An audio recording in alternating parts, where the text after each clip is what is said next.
हजरत साहब, ये मुर्गियां खड़ी हैं फार्म में, इसी पिंजरे में 2 साल तक कैद रहती हैं। जब ये अंडा देना बंद कर देती हैं तो 15 दिन तक इनका खाना बंद कर दिया जाता है। सिर्फ इनको पानी दी जाती है और लूसन वगैरह जो घास है वो खिलाया जाता है।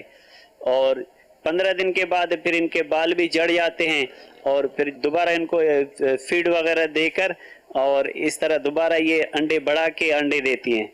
तो इस तरह इनको रखना कैसा है? तो लूसन तो खिलाते हैं ना, भूखा तो नहीं मारते इसको।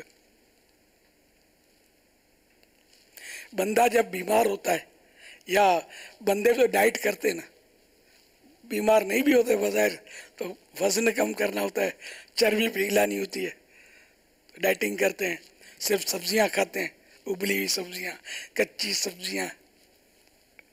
तो इसमें जो आपने जो सवाल किया, इसमें तो कोई नाजायज़ की सूरत नज़र नहीं आ रही।